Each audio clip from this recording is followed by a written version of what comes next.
councils of government, we must guard against the acquisition of unwarranted influence, whether sought or unsought, by the military-industrial complex. In Dallas, Texas, 3 shots were fired at President Kennedy's motorcade in downtown Dallas. The first reports say that President Kennedy has been seriously wounded by this shooting. It is a big idea, a new world order. It was almost as if it were a planned implosion. It just pancaked. Either you are with us or you are with the terrorists.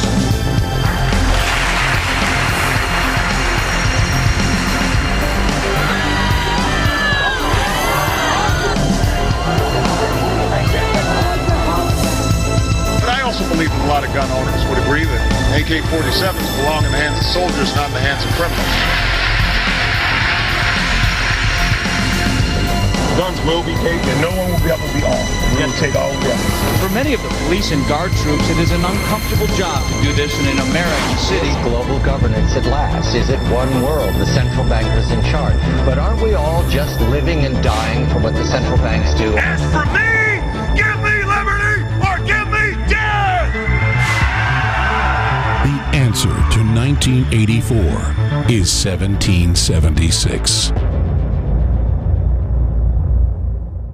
Good evening, I'm David Ortiz. It's Wednesday, December the 26th of 2012. Thank you for joining us. Well, in the wake of the Sandy Hook massacre and all the Second Amendment debates that have been taking place, Alex has produced special video alerts in which he offers his take on what's going on and the demonization of the Second Amendment. And in just a couple of minutes, we're going to show you, we've put together many videos that Alex, a compilation of video alerts that Alex has produced, and we're going to show you those videos in just a moment, as well as 2 hard-hitting interviews that Alex has recently conducted with Larry Pratt of Gun Owners of America and Stuart Rhodes.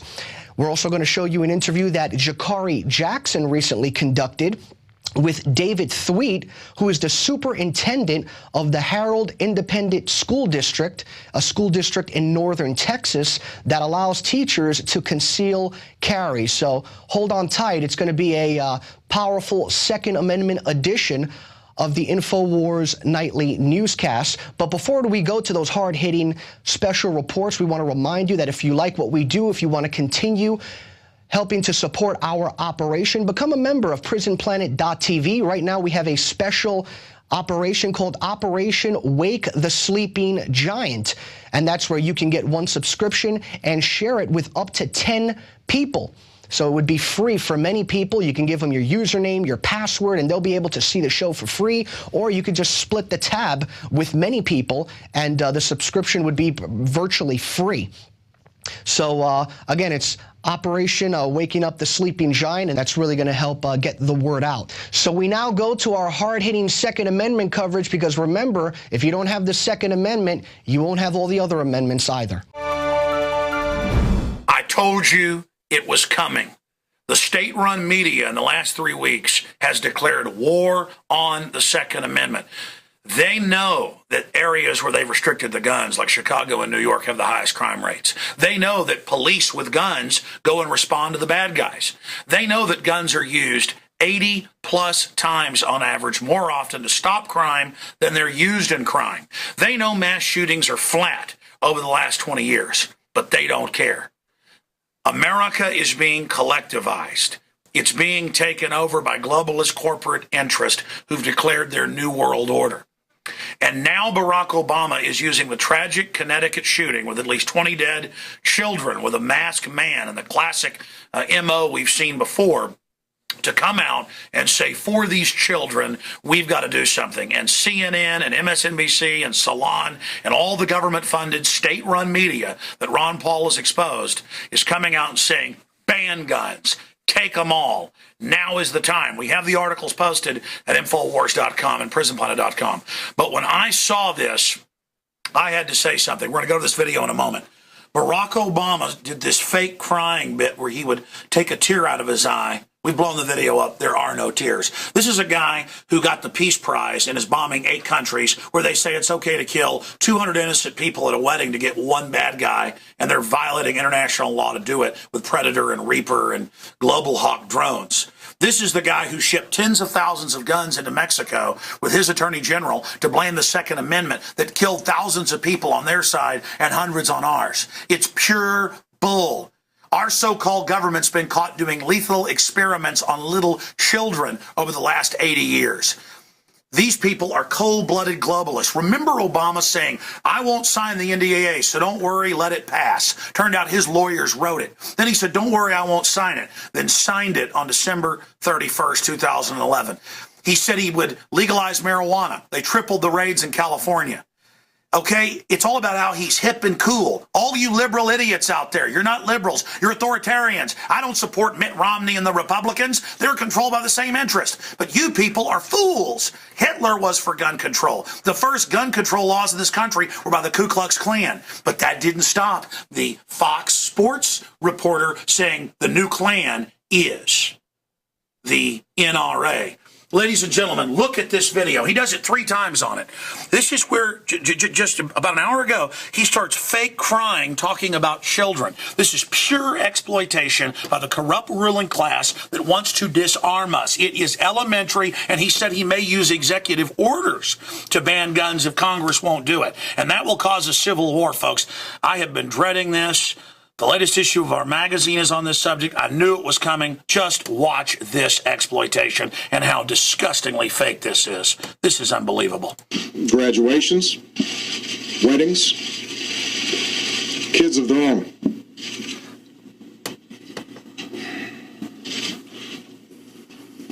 Among the fallen were also teachers, men and women who devoted their lives to helping our children fulfill their dreams.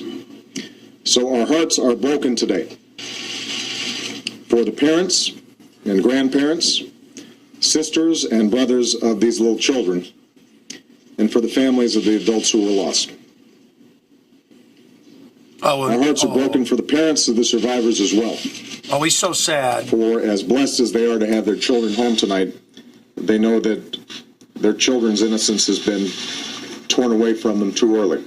Yeah. I mean, this is pure garbage, ladies and gentlemen. I mean, he's a worse actor than Glenn Beck with Glenn Beck's fake crying. Okay? I mean, this is disgusting. And it's sick how everything is about the packaging in this country. This guy is a bigger warmonger than George W. Bush because they gave him a Peace Prize. It's okay. He lies incessantly. There's never been a bigger liar. He makes Bill Clinton look honest. And the thing is, he's selling us out to the globalists, and they're now coming after our guns. They're saying they want to physically ban all semi-autos. He said that in the debate. That's what all these groups are calling for. There's total election fraud going in nationwide. Obama really wasn't elected. I interviewed Bev Harris, top election fraud expert. She said she's never seen so much fraud. And again, it's not that Romney was good either. It's that the fix is in. And the globalists are bringing this country down. Bloomberg reported yesterday that they're doubling healthcare premiums in this country. Yeah, because the insurance companies wrote the healthcare laws. They wrote the healthcare laws. Think about this. They wrote it to make you buy their product. So now, of course, it doubled in price. And now they're going to bankrupt the system completely. It's a collectivist takeover of America. And now we've got an Oprah Winfrey president. I'm so sad about kids when I'm not launching Predator drones or carrying out Fast and Furious. Did you know Obama took the federal government blocking off of abortions for Africa when they basically force African women to have abortions? Look that up. But people say, hey, I don't care. You know what? It's okay. Because he's trendy, he's liberal, because he's got a little bit of pigment in his skin. It is so sick. Folks, they're coming for your guns. America is being imploded. They've set up Homeland Security with 1.6 billion bullets. They want to start this civil war. People are not turning their guns in, you globalist front men. The mega banks openly brag that they've bankrupted America, and brag in our article that we have dozens of links to, where they say that they've taken over this country. World governments being announced, and they're coming after our guns. And notice these shootings are happening so opportune. Look at this. I have this giant stack of articles. We're going to do a second video with mainstream news over the years admitting Sirhan, and other events were mind control operations. I don't know if this one is, but I sure know they're not letting a good crisis go to waste, and they're exploiting this in a state that has some of the most draconian gun control laws in the country. And I'm sick of it. All right, folks, that's it. Ring the alarm bells everywhere. They're coming after our guns. They want to ban them. They want to fully make us their slaves. Alex Jones signing off for InfoWars.com. Now get this video of the fake crying out to everyone you know. Throughout history, every authoritarian system has sought to disarm its serfs. And the same thing is happening here in the United States. There are only a couple countries where people can own guns. And in every case, governments have used school shootings in England, in Australia, in New Zealand to restrict and then finally ban guns. And Obama and his controllers have said in the last few months he may use an executive order to physically ban all semi-autos. And the ATF is attempting to ban most shotguns right now. Ladies and gentlemen, this is outside of congressional law. They're trying to do this. And within minutes of the shooting beginning in Connecticut this morning, when they didn't even know if anybody was dead, they were on the news. The state-run media saying, time to get rid of the Second Amendment. You see, they're desperate. Courts have been ruling there is a Second Amendment. People have been buying guns by the millions a month. All these women's magazines, liberal magazines, show women buying guns and getting into protecting themselves. The state doesn't want you to protect yourself. They want you scared. The state wants a monopoly of force. The United Nations is calling for banning guns worldwide, and they're about to have a treaty come up in March. So Obama is moving forward with this, and they're using every tragedy to go after our Second Amendment. Mexico has a total gun ban for the citizens. And in the last 3 years, more than 55,000 people have been killed by guns because only the drug cartels and the criminal government has the guns. The highest crime rates in this country are in Chicago and New York with total gun bans. Connecticut is the fourth highest gun control state in the union. Very hard to get a gun. You're never going to stop psychopaths from going and doing bad things. You notice that it was the police that came with guns to stop the guy. I thought guns were causing the crimes, like fat people are becoming obese because of spoons, not because of their bad behavior. Are we going to ban dogs because Michael Vick used pit bulls? Are we going to punish all dog owners? No, you punish people when they do wrong things. And we do have a lot of degenerate psychopaths in this country, and that's why we have a Second Amendment. Bob Costas came out and said men 20 to 30 shouldn't be able to own guns, saying all men are criminal and bad. What an incredible statement of discrimination against men by another man. The establishment is a crime syndicate, and they want you disarmed. Just like bank robbers, when they come in a bank, say, hands up to the guard, give me your gun. Or when people come in your house to rob you, they tie you up and say, where are the guns? It's simple. We have a predatory, out-of-control group. Now, I played this clip earlier, but I want to play more of the clip of Obama in the worst acting job I've ever seen. The guy that shipped the guns into Mexico to kill thousands, including children, with Fast and Furious. The guy predator droning sometimes 200 innocent people to get one, quote, terrorist, they claim. The guy launching wars everywhere, and NDAA, and extending Patriot Acts, and internment camps in the new Army manuals. I mean, a total globalist, fake crying over children, doing his Oprah Winfrey bit. They are coming for the guns, and they're saying you're a member of the Klan, like the Fox Sports writer, if you don't turn your guns in. Folks, it was the Klan that got the first gun laws passed. They are making it the new civil right to turn your gun in. So being a slave is your new right. Here is part of the disgusting fake pausing and the fake crying, and no one is calling this guy on it. He's really crying because his foreign banker masters haven't been able to disarm the American people, and these control freaks hate it. Here it is. Here is Obama's clip. Beautiful little kids between the ages of 5 and 10 years old. Totally fake. Look at this fake pause. Learn that from Oprah? Oh my gosh. Oh my gosh. They had their entire lives ahead of them. Birthdays, graduations, weddings. Oh, look at this. Talk about fake, and it just goes on and on. This is the guy that got the funding reinstated for basically forced abortions in Africa. He's probably, if he really was able to summon tears, too bad we can't get all the babies killed before they're out of the womb. I mean, this is incredible, and the fake crying goes on and on. Let's go over some of the news articles now that are at InfoWars.com, because these are so incredibly important. And do what you'll do is you'll edit this, okay? Okay. Look at this at InfoWars.com. Gun grabbers call for murder of NRA president supporters in wake of mass shooting. All over the place. They already said, the Fox Sports guy said, you know, they're all the Klan. Obama wipes away fake tears. Nemo's written about it. We posted the video there. 2012, Doomsday Secrets revealed. Special report breaking down how that's a hoax. Celebrities demand outrageous gun control laws following Connecticut shooting, even though they all have armed guards and bodyguards. I've been out to Hollywood a lot, folks. Some of the biggest stars' houses, believe me, they're armed. Michael Moore calls for strict gun control after school massacre. This is the incredible exploitation of these tragedies, not letting a good crisis go to waste. Let me show you some more of these articles right here. Go look at these. Notice that's men with guns coming to stop the guy that had the gun. And hours later, hundreds of SWAT teams grandstanding showing up. They're reporting multiple shooters there, just like the police said Sirhan didn't ever hit RFK and it was CIA shot him in the back. Look, that's even Communist News Network telling you that. Look at this. Knife-wielding man injures 22 children in China. And it said part of an epidemic of children being attacked at school by men with knives. They've banned guns there, but in Japan and China, massive deaths. I've seen cases of more than 15 kids killed in these schools by men with knives. Going to ban knives? Actually, they're talking about it in England.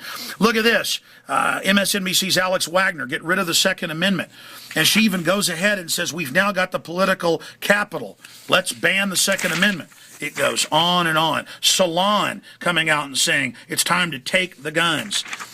And oh, just like we told you, inmate James Holmes told me he was programmed to kill by evil therapists. Turned out he was in a government mind control program. You can't make this stuff up. Murder under hypnosis. The James Holmes story takes a familiar turn. Turns out Discovery Channel and History Channel are doing special reports on mind control. And now the CIA says they're training their people to have other personalities to where they don't know the passcode. They have to be given a code word to then release the passcode. That's mind control. They create an alternate personality. Look at this. This is a real science. They've been caught doing it over and over again. That's why we bring this up. James Holmes behaving like Sirhan. Dark Knight shooting to be exploited for political grist. Discovery Channel documentary proves mind control assassin conspiracy. That was new articles out this week about the Pentagon and all of this. Attorneys for RFK convinced killer Sirhan pushed second gunman argument. Again, they're saying that's what's happening. Attorneys for RFK convicted killer Sirhan push second gunman argument. All of this. Look at this. CIA torturing and sodomizing innocent citizens, black sites, torture sites, torturing children at these sites. The medical experiments on children that have been done, killing thousands of them. Of course the government would stage a shooting like this. I don't know if they staged this one, but the same familiar telltale signs are now coming out. And I want to take you in here real quick. Let's go in here. I forgot to show you this. We told you right here in the issue of the magazine, the December issue, this man wants your guns, and they are coming after your guns. We told you this was happening. We told you they've blown the bugle. They're coming. He says he'll use executive orders to take it, to make us like Mexico, a narco-terrorist state run by the mafia government with the citizens disarmed. 1776 started when the Redcoats came to take our guns. Texas independence in 1836 came when Santa Anna came to take our guns. It isn't happening, you offshore New World Order bankers. You know the guns culture starting to kick your butt, so you're panicking. Well, let me tell you something. You're not going to win and you're not going to succeed. Everybody, this is an illegitimate criminal government that probably staged this event, but undoubtedly they're going to exploit it. So get out there and warn everyone you know. We need guns to protect ourselves from criminals, crazy people, and this corrupt foreign occupational government. I'm Alex Jones reporting for InfoWars.com, and if you're watching this transmission, you are the resistance. They've taken the guns from everybody else worldwide. Now the globalists are trying to conquer us. I don't want to call liberals liberal anymore. We know about the establishment warmongering Republicans and their illegal spying and the Patriot Act and all the rest of it. But when you look at the Democrats, Obama is bombing 8 countries. He passed the NDAA to secretly arrest Americans, but he's a Peace Prize winner, so it's okay. And he said, back during the campaign, hey, I don't want to come after your guns. And the Democrats were like, oh no, we never want to do that. And now they're exploiting every tragedy as a pretext to disarm 310 million Americans. Statistically, mass shootings aren't even up, but they don't care. They get up there and fake cry and everything else, and it is so incredibly cynical. Let me ask you, moron, and I mean moron, Obama supporters, something. You're like, hey, you're just mad your guy lost. No, that's not what this is about. I wasn't supporting Romney, you idiots. There's more choices than Obama and Romney, both run by the same mega banks that want us disarmed so they can rob the daylights out of this country. Do you know that almost every other nation in the world's been disarmed and enslaved? Do you understand authoritarians always try to take the guns? Do you know about the UN treaty coming up in 2 months to openly restrict our Second Amendment? Do you understand what's happening? Remember, they'd say, these crazy gun owners are all out buying guns, 2, 3, 4 million a month, saying they think Obama's going to come after their guns. Why, they're conspiracy theorists. We don't want your guns. Don't go buy those. And now they're all over MSNBC, CNN, Salon, Newsweek saying, get rid of the Second Amendment. Search that term, get rid of the Second Amendment. It's all over the news within minutes of the shootings. These are disingenuous authoritarians. Stop calling yourselves liberals. You're disgusting, race-pimping, social engineers that want to domesticate the American people. You're disgusting state-run media, and the reason you're panicking and wanting our guns is your ratings are plunging down to almost zero. These shows have almost no viewers. You're an echo chamber, and you know the sleeping giant is awakening. You've even said that you've lost the gun control debate. Liberals that I know are all out buying guns. Women are. Learning how to defend themselves. Learning about real empowerment. Listen to me, you little turds. You little bastards. You're not getting our guns and you're not destroying this country like you did the Soviet Union when you took over and murdered all those people. Just like Harry Belafonte said, put us in re-education camps. I've had the communists tell me that's your plan. You're going to fail and you're not going to get our guns, you pieces of trash. You probably staged the damn murder. You probably staged the mass shooting. You staged Fast and Furious. You're the #1 suspect. Pieces of trash. You want American filth? Go to North Korea and go to hell. I hate you, you scumbag authoritarian murderers running your drone attacks worldwide, jacking our vaccines with cancer viruses. I see you and I know what you are, you murdering authoritarian trash. You'll never get our guns, and you know the Republic's rising, and the red blood of the American people across the board is awakening. And now, a special Christmas message from the Federal Reserve. This Christmas, the Federal Reserve would like to wish all of our slaves a very merry quantitative easing 4. Our current chair, Ben Bernanke, has perfected the art of giving money to foreign banks for many years, as seen in this rare home movie. Ben is currently giving these banks $85 billion per month. Excellent work, Ben. Once again, this is the Federal Reserve wishing you and yours a very merry quantitative easing 4, and we hope to destroy your economy in the new year. Recently, the Harvard School of Health looked at more than a dozen scientific studies concerning fluoride and confirmed what countless other scientists have been documenting for decades. Sodium fluoride in the body reduces IQ and increases cancers. You see, the aluminum industry and the fertilizer industries would have to pay to store all the toxic waste they produce, but instead they get our counties and cities to pay to put the poison in our water. It's not just fluoride we're getting, but lead, mercury, arsenic, the list goes on. And a lot of this toxic waste comes from China. Unfortunately, fluoride and its derivatives are only one of hundreds of toxins being added to our drinking water. We're battling the globalists on so many fronts. Health is an area where we can all take control of our lives, and it all starts with that basic building block of water. It is time to purify our family's water. The ProPure filtration system with added fluoride filters is the best system from my research to protect you and your family. InfoWarsStore.com already has the lowest prices on ProPure water filtration. But until December 10th, we are going to offer 15% off the already lowest price. I know what I'm giving my family this Christmas. ProPure. Go to InfoWarsStore.com and get 15% off the already lowest price out there with the code WATER15. WATER15, and you get 15% off at InfoWarsStore.com.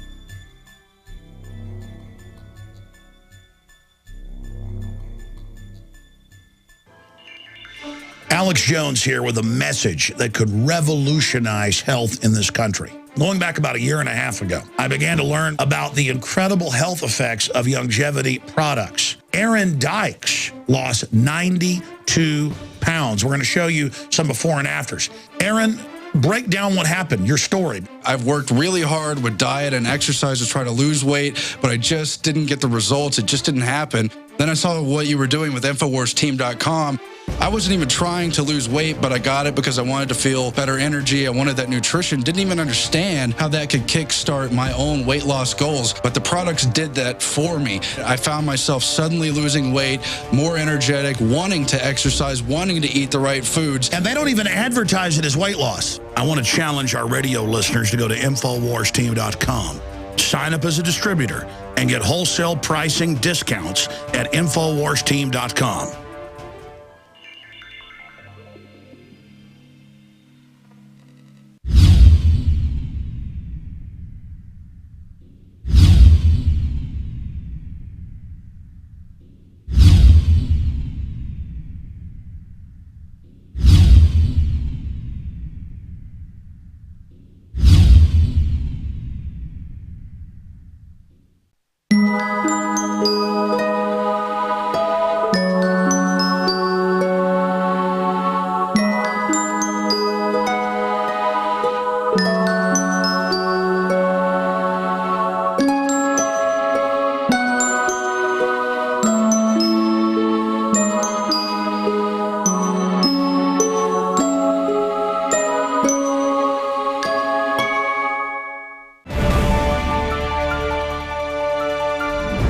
This is a very desperate time for our republic.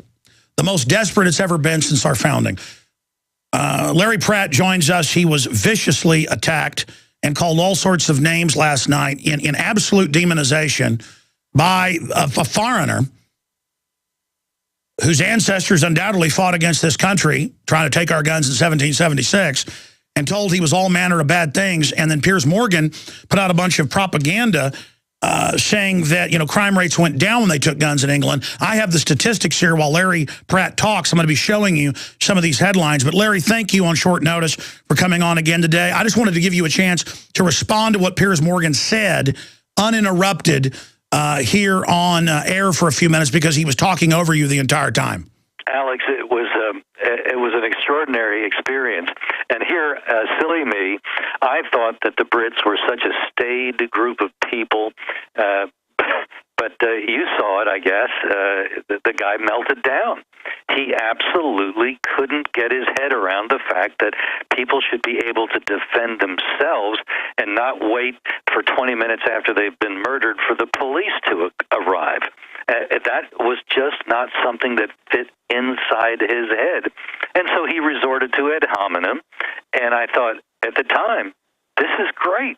This guy is exposing himself to the world that he's a loser, that that's the best he can do, that that's his idea of an argument. He's lost all of the rational discussion, can't compete in that arena, so he resorts to name-calling. And I thought, this is wonderful. This is what it doesn't get any better than this. Man, you are right. And again, I've never seen such demonization of gun owners like he was doing to you. It's just amazing. What do you make of Obama's announcement and Reuters saying that he's going to use executive orders and ATF rules? That's what you said yesterday was the route you thought they'd take. It is the pattern that the president has shown. That's the way he is conducting himself. in his view, evidently, the fact that he barely got 50+% of the vote means he can do anything he wants, that he's not the president in a constitutional republic where the president can do certain things, and most things the president cannot do. According to the president's view now, Barack Obama thinks he can do just about any bloody thing he can get away with. And that's a gross misunderstanding of the office of president. But it's apparently not the misunderstanding that a communist has. And that's really the way the president thinks. He was educated that way. He is a full-bore Marxist. And this guy is after and grabbing a hold of every bit of power and centralizing it in his hands. And as he said, even before the election, we should have been listening. If the Congress won't go along with me, then I'm just going to have to take action myself. Well, hello, Mr. Dictator. I guess you will. What about the point that Mexico has a total gun ban for citizens and has had 50,000 plus dead the last few years? What about the fact that, I mean, England's crime rate doubled after they took guns? I just showed their own numbers. They're the most dangerous country in Europe. Who's the safest? Switzerland, with more guns per capita than we've got. Does not compute.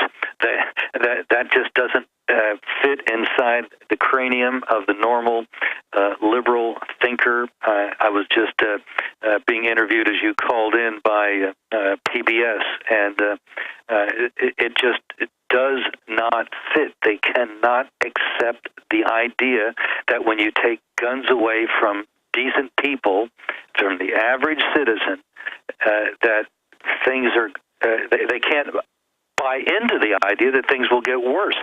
Because their assumption is that you and I can't be trusted. You and I are too juvenile. You and I are too impetuous. Well, perhaps what they're doing is projecting from themselves onto us. And I think a lot of the debate is to point out to them, hey, guys, we ain't like you. We really are different. We can control ourselves. We can control our tempers. We can walk around with guns and we never shoot anybody. Our guns are safer than Ted Kennedy's car. Our guns kill fewer people than Ted Kennedy's car. And they don't like to hear that, of course. Larry Pratt, I know you've got to go, and I appreciate the short notice. I know you're working 18 hours a day right now to defend the Republic. Gunowners.org. Everybody should go immediately join, at least sign up for the free email alerts and get active. I want to, though, give you a chance to respond back here to Piers Morgan, anything you'd like to say to him, because as you've been talking, I've showed England's crime rate highest in Europe 15 years after they banned guns from one of the safest countries in Europe. I've shown Mexico after the gun ban, most dangerous country in this hemisphere. And I'm showing FBI.gov statistics. As gun ownership goes up, the last 20 years, but especially the last 5, crime rates plunging more than 20% just the last 4 or 5 years. So here's the facts for Piers Morgan on screen for people. So what can we do rallying right now, sir? We're showing Piers Morgan, FBI.gov, crime rate, violent crime rates plunging. I've got hundreds of pages of this. So there's your proof. You're the liar or you're ignorant. Nothing against Brits. Go back to your own country where they're, may have hacking charges, on him. Well, I guess he can't go back. They may arrest him. But what do you want to say to Piers Morgan in closing? And then what can we do to save the Republic? Is this not the ultimate assault we're about to see start?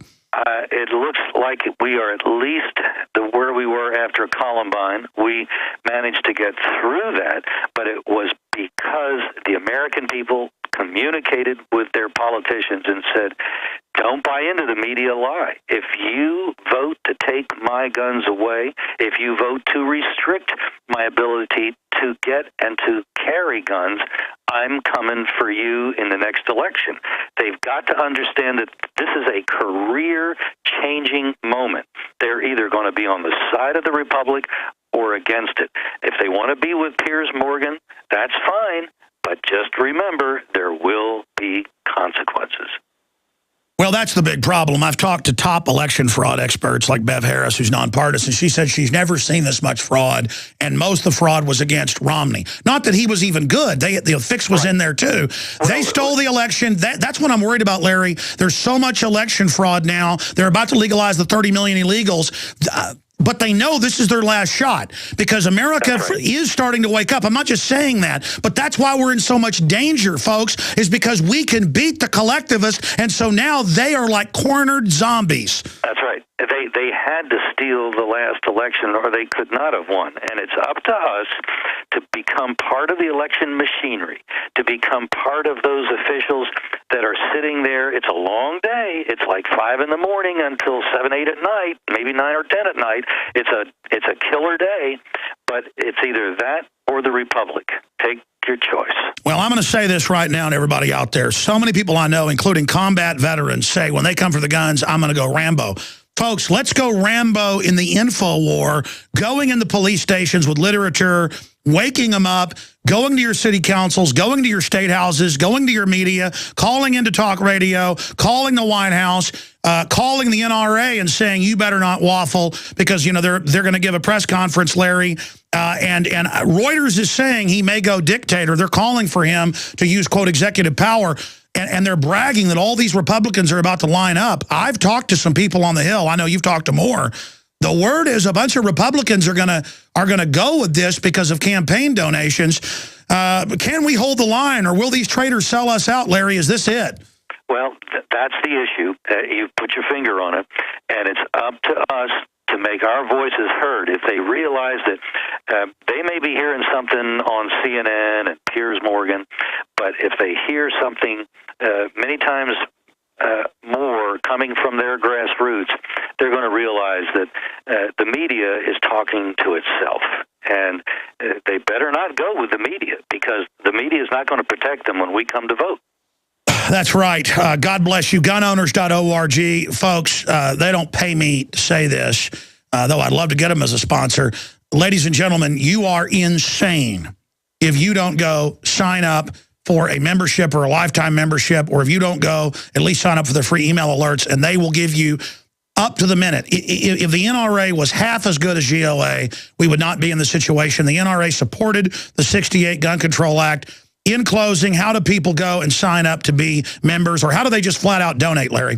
Well, you've told them that gunowners.org is the easiest way. If they can't get on the web, it's 888-888-6GUNS, 888-886-GUNS, but gunowners.org is certainly the easiest. Now, listen, you're kind of the opposite of me, not in politics, but when it comes to your demeanor. But I mean, I wear my emotions, but also my brain, when I've thought about on my sleeve.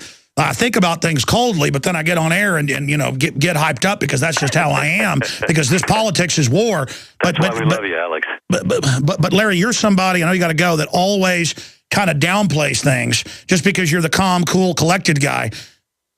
How bad is it? I mean, I'm here saying I've never seen anything like this. My gut tells me, but also politically. Red alert. I mean, is this DEFCON 1? I mean, is this like red alert, sir? Yes, sir. It is as bad as it was after Columbine. We were looking at a situation where gun control legislation looked to be inevitable. Well, it wasn't. And it wasn't because we stood up and we told the politicians, go back in your hole. Don't even think about it, or else you're not going to be around after the next election. That's what we need to tell them. Absolutely. The only problem is Clinton was leaving office. We now have Obama not facing re-election, 4 horrible, cold years, and he's talking about executive action, and the media is telling him, go ahead and do it. We'll give you cover. I think this is worse. I think this is the worst we've ever faced. It could be. Certainly, we've got a guy that doesn't seem to have any scruple about doing anything, no matter how illegal. And so it's up to us to put the heat primarily on the Republicans in the House and to tell them, cut off the money. Because if there's no money for these rascals, no money for these dictators, they don't volunteer. They'll go away. And undoubtedly, sir, is it not dictatorship when the media says become a dictator? Oh, when the media is applauding, it makes it very likely that they're going to think, this is my moment. Well, it may be their moment to be defeated if we keep our wits about us and we don't fall for the inevitability notion that they're trying to give us, that somehow this is something that we can't stop. I heard that message before over 10 years ago after Columbine. That's right. And it wasn't inevitable. Gunowners.org. I know you've got to go. Thank you for the time. God bless you, Larry Pratt. You too, Alex. Thank you. That's the chairman. Thank you. That's the chairman of Gun Owners. And folks, my crew are really great people. Larry was behind in his PBS interview, and I was getting really mad because they weren't getting him on. I'm usually nice to the crew. I'm going to be honest with you. I got to be my wife and kids, too, because, you know, my son was up here yesterday, and, you know, he'd come over and pat me on the shoulder, and I'd be like, hold on. And I'd never been like that in my life, and it's because I am in total war mode. Okay, so patriots, we've all got to be nice to each other. And we've all got to be nice to our husbands and wives and our crew members and all of us. I know as patriots and people that are informed, we know evil when we see it. But while Piers Morgan is calling Larry Pratt a liar on Communist News Network last night, while this foreigner, nothing against foreigners, but I mean, don't come to my country and tell me give up my rights, especially when I had a war with your king over this 200-something years ago, punk. Kind of a touchy subject, Redcoat.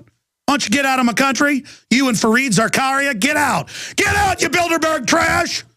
Excuse me. Get out of my country, scum. While he's talking, I'm going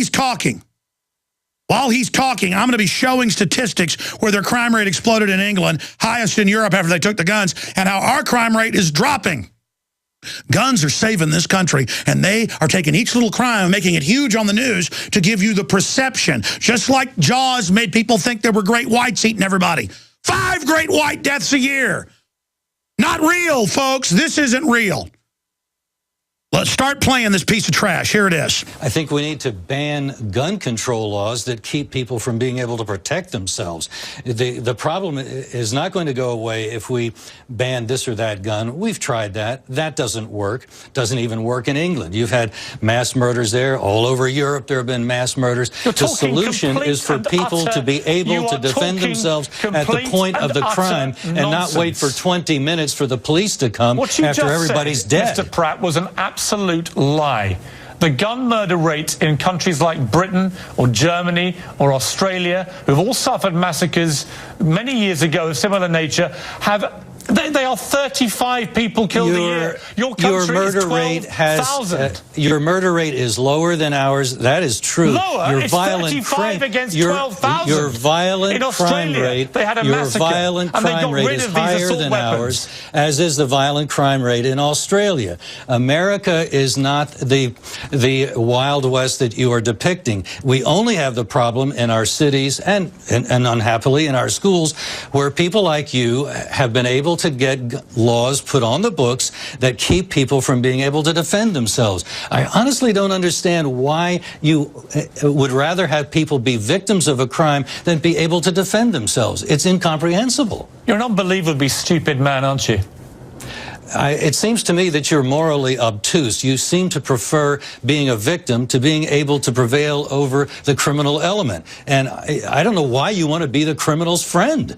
What a ridiculous argument. You have absolutely no coherent argument whatsoever. You don't give a damn, do you, about the gun murder rate in America? You don't actually care. All you care about to me that is the facts right don't bother you, do they, Mr. Morgan? You would like to see... But facts don't seem to... They bounce right off of your head. Let's deal with some facts. You're speaking oblivious...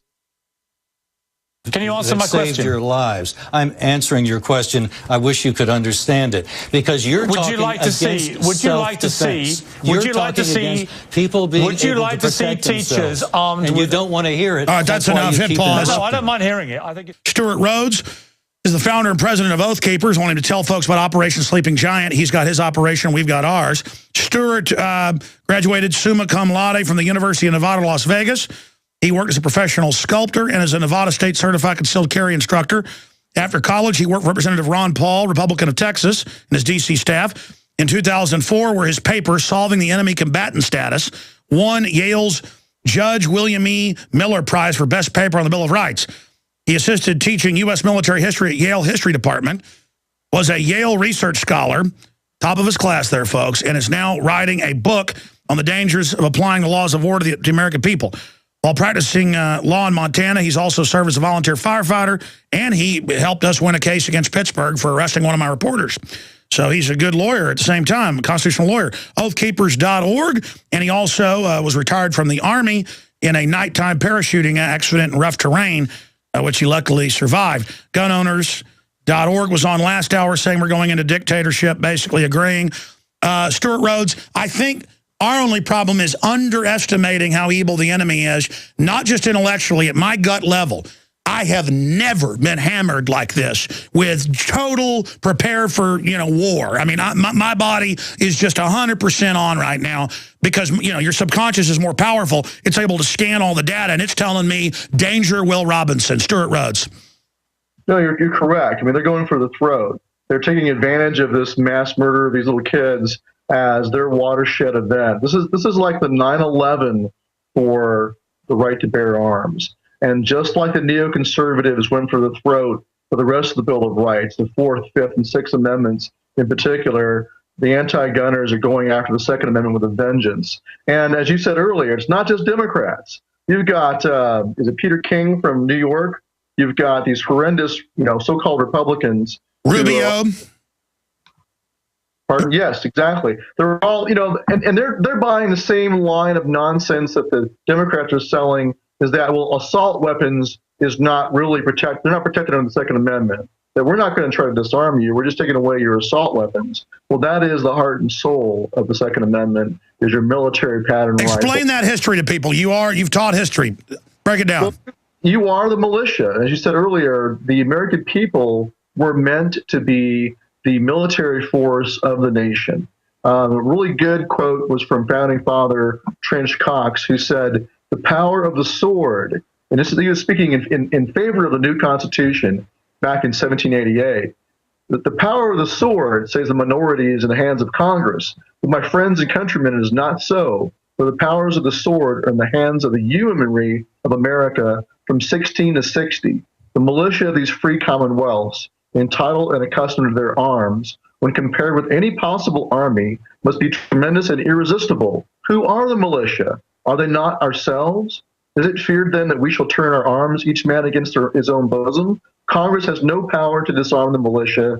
Their swords and every terrible implement of the soldier are the birthright of Americans. The unlimited power of the sword is not in the hands of either the federal or state governments, but where I trust in God, it will always remain in the hands of the people." So anybody who tells you that it's okay and constitutional to take away your M1A, your M1 Garand, your FAL, your HK91, your M4, is a liar. They are lying to you. Either they're a useful idiot or a willful traitor who are lying to you, trying to deceive you to think that it's about duck hunting, that it's about even personal defense. It's not even about personal defense. It's about the military capacity of the American people to overthrow a tyrant. That's what it's about. And to also be the personal security of yourself, your community, and your state, so you don't need a large standing army. That's the point.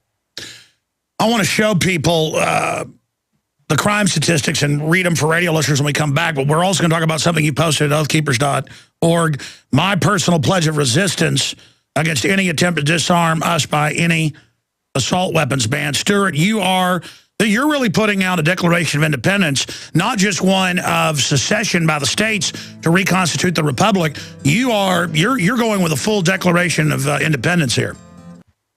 Well, yeah, and what's happening now is you're finding out who the actual, who the mealy-mouthed fake conservatives and fake constitutionalists really are. All these big outlets that are taking guns off the shelf, all these conservatives, so-called conservatives, who are now willing to put guns on the table and talk about assault weapons ban. These are people who never understood the right to bear arms, never understood the Constitution, never understood liberty in the first place. And so this is going to be a dividing issue among the political right in this country, the so-called political right. And so fine, we'll find out who is resolute and who is not. And anybody who will kowtow to the disarmament fanatics is somebody who you should not support. Whether they're in politics, whether they're in business, their name should be mud to you. Talk about your pledge. I agree. We'll talk about a strategy to defeat these enemies, and they are authoritarian enemies, folks. But what is your pledge? Well, my pledge, this is my personal pledge of resistance against any attempt to disarm us. I say, look, here's the situation. My conscience and the urgency of our current situation compel me to speak out. I, Stuart Rhodes, as an American, as a military veteran, and as a father, pledge the following. I pledge to never disarm, and in particular to never surrender my military pattern, semi-automatic rifles, and the full capacity magazines, parts, and ammunition and go with them, regardless of what illegitimate action is taken by Congress, the president, or the courts. I also pledge to pass on those military pattern rifles to my children and my children's children, as well as the full capacity magazines, parts, and ammunition they need to make them run, regardless of what illegitimate action is taken by Congress, the president, or the courts. And then I quote Founding Father Trench Cox about the power of the sword being in the hands of the people. Every terrible implement of the soldier is their birthright. And I say that power of the sword and those terrible implements of the soldier include their battle rifles, their battle carbines, their M1As, their FNLARs, 1891s, their Garands, AKs, ARs, all the weapons listed as being targeted for Feinstein's so-called assault weapons ban. The whole point of the Second Amendment is to preserve the military capacity of the American people. And remember, they would never say they wanted them, even though they're on record saying they were going to ban them. When we would try to build support, they would go, we'll never take them. That's a conspiracy theory. They use military terminology of we're not assaulting you or like attacking during the Tet holiday. I mean, everything they do is military. These are not just dumb liberals. Stuart, why do they want our guns? Well, they want us to be defenseless, and their eventual goal is complete disarmament. They will tell you, well, sure, we're not going to disarm you because we're going to take any assault weapons. And then the next thing will be, it'll be the scoped bolt action, which they'll call sniper rifles. And the next thing will be, well, those dangerous handguns. You don't need a handgun like that to go duck hunting. And you'll be reduced down to a single shot shotgun or a 22, like in England. And then they'll say, well, we're not disarming you. We're just asking you to keep them down, locked up at the local gun range. You can go ahead and go down there and target practice once in a while, or check one out to go duck hunting. Then you got to return it back to the locked safe at the gun range. You notice Obama's like, we want to ban the assault weapons, but also handguns, because they do, and that's true, that's actually most of the crime. So see, the assault rifles aren't even used in hardly, I have the FBI statistics here, we're going to go over some of those. The toll-free number to join us is 800-259-9231, 800-259-9231. If you go to drudgereport.com, the irony is not lost on Drudge. British host slams Americans for guns, says we should turn them all in. And it shows a Continental Army person, basically fighting back against the British redcoat. And again, nothing against the British people. I mean, a lot of my ancestors come from there. Paul Watson's a great patriot.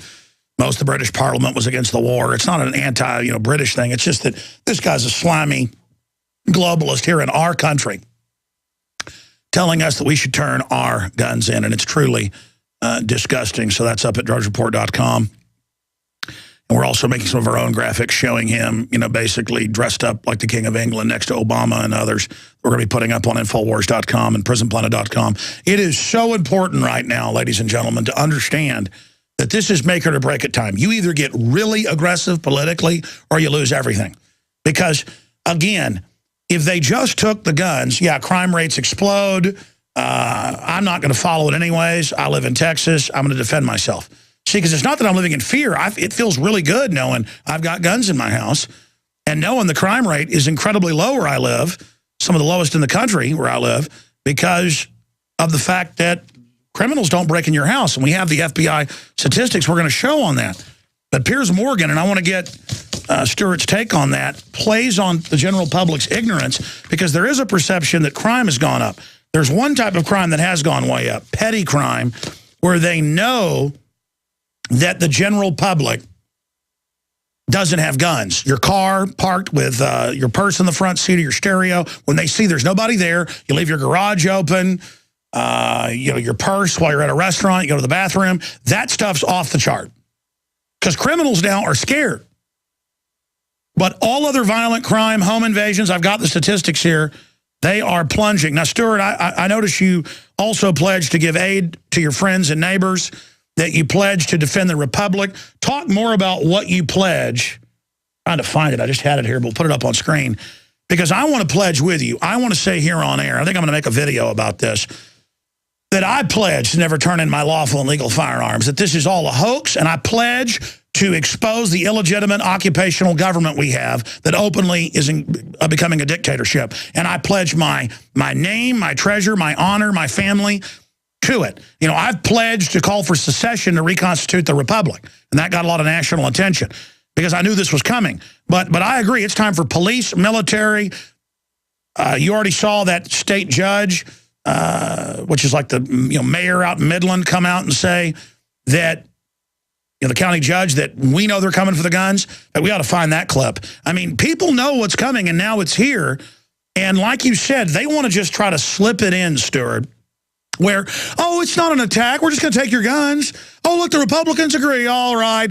The stores quit selling them. The shows aren't on now. The culture's dirty and bad. They actually said that. Fox has announced they're not going to show Christmas shows that show children in school, just showing children in school. I'm not kidding, folks. That's mainstream news. That's improper now. In fact, I'm going to go out to my truck during the next break and pull that article and actually show people. You can't even show children in school they're pulling shows, because just children in school is too frightening for us. It's this ninnying thing of mind control while the people running this are arming terrorists, murdering people all over the world, spying on us, running the drugs into the country. They're trying to just absolutely put us under mind control. So, Stuart, finish up your pledge, and then let's get into Piers Morgan and then some phone calls. Read the whole thing or just the highlights? I mean, just the end part. Read whatever you want. Go ahead. I mean, you got about halfway through it. Yeah, the whole point of the Second Amendment is to preserve the military capacity of the American people, to preserve the ability of the people who are the militia to provide for their own security as individuals, as neighborhoods, towns, counties, and states during any emergency, man-made or natural, to preserve the military capacity of the American people to resist tyranny and violations of their rights by oath breakers within government, and preserve the military capacity of the people to defend the Constitution against all enemies, both foreign and domestic, including those oath-breaking domestic enemies within government. It's not about hunting, and at its core. The Second Amendment is also not really even about self-defense against private criminals. It's about self-defense against public criminals, against tyrants, usurpers, and foreign invaders. Above all other firearms currently available to the American citizen, modern military pattern semi-automatic rifles provide that military capacity. Protecting and keeping and bearing of such arms of military utility is the heart and soul of the Second Amendment. Thus, any attempt to ban their possession, sale, purchase, or transfer is an attempt to disarm the American people. And that's the biggest point I want to make, is that this is disarmament. You don't wait for them to get to your bolt action or your 22 or your handgun. You stop them when they're trying to take away your battle rifle, because it's the most effective weapon you own right now. And they've been able to freeze our technological capacity for self-defense at like 1934 levels, while they've continued to progress with predator drones and everything else. So one thing we should not do is give up the last, mediocre and limited capacity we still have. Our military capacity is supposed to be a lot stronger than this, but we the people have allowed it to atrophy and allowed it to wither away. So we cannot back up any further. We must be willing to resolutely stand and say we will not comply. We will nullify as individuals, as communities, as states. We will refuse to obey, and we will resist, including mutual defense. Let me just read from The Hill. House dim, turn in your guns. This is the woman that put TSA on the buses and highways in Houston, sticking hands down pants and searching bags without warrants until the city council stopped her because our listeners went and protested it. This is a pig of a tyrant. Representative Sheila Pig Jackson Lee on Wednesday afternoon, the tyrant, urged people to turn in their guns. Let me just read it without saying that. Representative Sheila Jackson Lee of Texas, what a shame, on Wednesday afternoon urged people to turn in their guns, arguing it would be an appropriate response to last week's mass shooting in Newtown. Yeah, so the psychopaths can kill us. This is a quote, I would personally just say to those who are listening, maybe you want to turn in your guns. Jackson Lee said on the House floor, oh no, I'm not going to take your guns. See that psyop? But look at what Dick's Sporting Goods did. They wanted to be part of the solution and part of America. Oh, see, if you're part of America, you turn your guns in. Dick's Sporting Goods announced this week that it would stop selling and displaying. And a lot of stores are just pulling guns entirely. Walmart says they may just pull everything. They pulled rifles, semi-autos. This is unbelievable. That's The Hill. I mean, this is unprecedented how they want to create this illusion that America just decided it was time to turn their guns in, Stuart. Well, that's one half of America. The other half of America is now more resolute than ever. I think the attempt to repeat the assault weapons ban will have a very different outcome. I think the mindset of gun owners that I know anyway have hardened considerably. The last assault weapons ban was ridiculous. It was insulting. It was a gross violation of our rights. And I think the attitude since then has changed quite a bit. You'll have more resistance. And frankly, I think it'll spark a civil war. I think that when they try to do this, if they're successful, if the mealy-mouthed Republicans go along with this kind of stuff, they will place us at April 19th, 1775. That's where we're going to be. And all it will take is the first gun owner who fights back, and it'll kick off, and there'll be a spiral from there. And perhaps it's what we want. I don't know. Sure. Well, I agree with you. I think that they probably do want that, because if you look at all the military training now, civilian inmate labor camps, training to cordon cities, the Army manuals, training to confiscate guns in America, they've trained the military. What I found it's done is actually woken up the military that heard me, 15 years ago on the air and thought, this is extreme. I've talked to so many active duty. They say, no, that's what woke us up, because what we're taught now is what you said would happen. Same thing with police.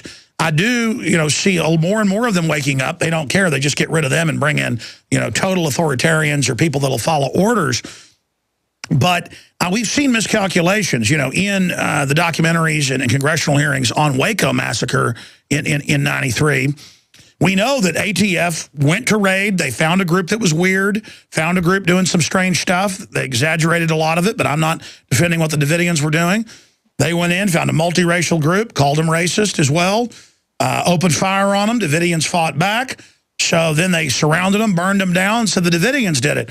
But there's footage of the ATF loading their cameras, and it came out in hearings later in their own internal documents, that they were going to go kill those people, call them a cult, and use that as the kickoff of Ruby Ridge 2 to start disarming Americans and just calling everyone a terrorist who wouldn't. But that rollout didn't work, so they kind of went with the McVeigh thing. That didn't work too well, so they went with Muslim terrorists in the next staged event. Now they're going back to patriots doing it. What is it about the globalists? Because they're smart to a point, but a lot of things they do, don't they get that people now know they're staging stuff? Don't they get people now know Sirhan was staged in RFK to get the 68 Act passed? Don't they know they're not operating in a vacuum now? Because they've got to know it will cause a civil war, and they've got to know they're going to lose. Your take on that, Stuart? Well, I mean, their psyops work on a large percentage of the population. You can look at the, more of the mainstream reaction. Of course, that's what they show you on TV. But the psyops, as you've said, don't work on a very significant portion. And that's the freedom movement, which is growing by leaps and bounds. And it's growing within the ranks of the military and police also. The police and rank and file, and the military rank and file, no firearms. This is the great weakness, is that these guys understand firearms. They understand what's necessary to save your own life when someone's attacking you. And so they're not going to buy it.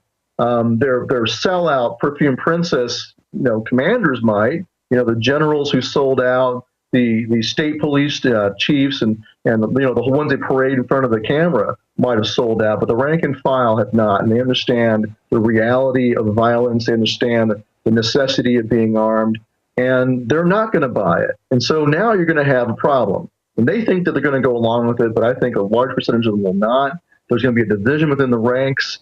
And this only helps us. This actually helps us quite a bit, because all those guys come back from Iraq and Afghanistan, and they have an M4 in their closet, a semi-automatic version of what they carried in Iraq and Afghanistan. As far as they're concerned, that's their rifle for their life, forever, to defend themselves. And they're not going to turn them in.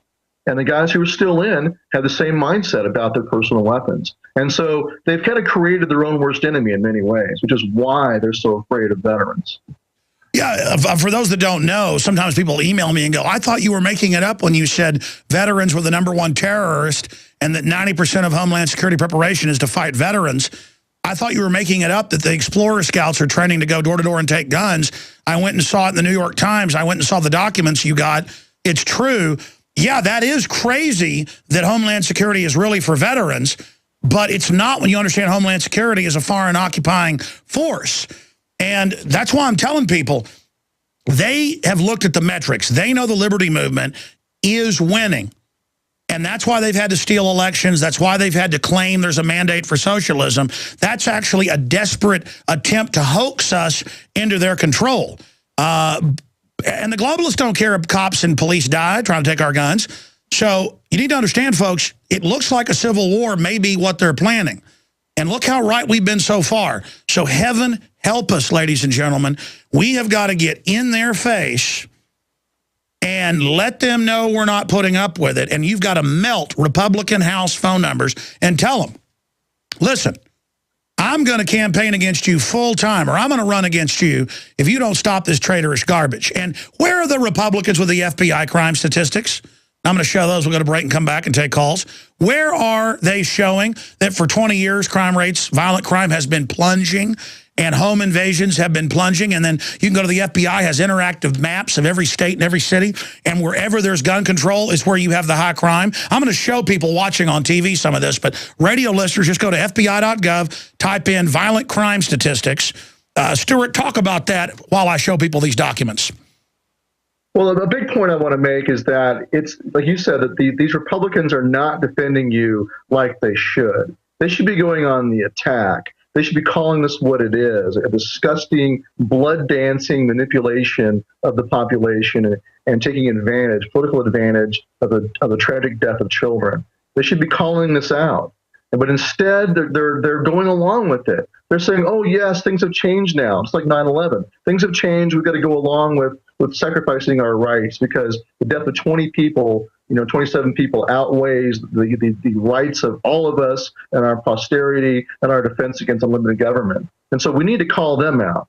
One part of my pledge is that I pledge that I will oppose and purge out of office anybody of any party who votes for this nonsense. I don't care if you're told that the lesser of two evils, from now on the name is mud, you should purge them out. And the only way you're ever going to avoid having to fight another civil war in this country is if you make it very clear that you are no longer going to support oath breakers. If they violate their oath by voting for this nonsense or otherwise violate their oath, like for the NDAA and things like that, you should not support them. You cannot say you're keeping your oath to defend the Constitution while also voting for an oath-breaking politician. And the reason why you're not defending the Constitution is because when they violate their oath by passing an assault weapons ban, they will compel us to fight. That'll be it. There'll be no more election cycle 3 or 4 years down the road to try to fix things by voting in supposed conservatives and then saying, well, we'll get to them later on. This is it, folks. If you don't stand hard now and let them know that you will not support them ever again if they vote for this, they will vote for it because they know you'll vote for them anyway.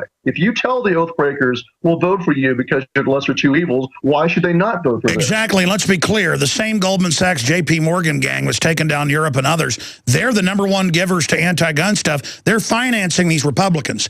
They're not doing this. They know it's a psyop.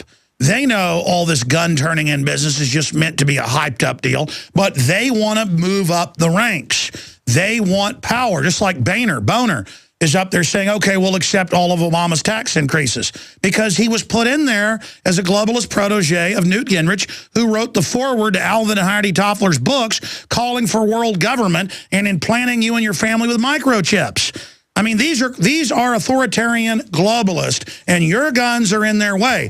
And they know the word's getting out that crime's dropping where there's guns. So this is the empire striking back. They are striking back right now against the Republic because at the current growth rate, we're going to beat them very soon. Only admitting the truth is going to get us out of this. Look, you think I like being at the very front of the spear on this? Well, I kind of do, but I don't mind I don't want to die, but whatever happens, happens. And that's why I understand Stuart Rhodes. It's not macho up here saying, he pledges to resist these people. It's just what we got to do. I mean, look, I'll be honest. If it was a boss hog corruption, I would resist it, but I wouldn't be ready to die. These globalists are nasty, folks. They want to put us in re-education camps. I've talked to all the insiders. They make public statements. It's law now. Well, you may have a law saying you're going to put me in a FEMA camp. I'm not going along with it. I want to go to your calls and shut up. Stuart Rhodes actually with us at the bottom of the hour. He wants to talk about solutions of how to counter this. But let's get to some of these calls right now. The solution is get involved in Oath Keepers. The solution is Operation Sleeping Giant. We're going to talk about it. Sean in Arizona, finish up with the unit you're saying that your brother's in, saying they're waking up. Go ahead and finish your point. Yeah, there's about 200 in that unit. He said about 150 of them are well awake now, thanks to you and a couple of others. And they are very grateful for your show and those others. Well, they may not be here forever, so people better get this information, check it out for themselves, and prepare to be info warriors in their own sectors. Go ahead. Yeah, well, they are in that area where they're at. I won't mention that, but they're very much info warriors, and where they're at, they also send the information back home to their different areas. Well, that's the key, is to savage the enemy every minute we've still got the internet, like it's not going to be there tomorrow. Stuart Rhodes, you have any comments to this fella? Well, no, just keep doing what you're doing. And what he said mirrors what I've heard across the board also, is that in many military units, they're having these discussions, they're paying attention. And this is the great victory we have in the internet. The freedom of speech on the internet and on radio is what's turning the tide, and the powers that be know that, and it's turning the tide in the ranks. But I would just encourage people to really focus. The Liberty Movement needs to focus on the guys with the guns. It is so incredibly important. You might not get a chance to vote for Rand Paul in 2016. Stop looking only at politics.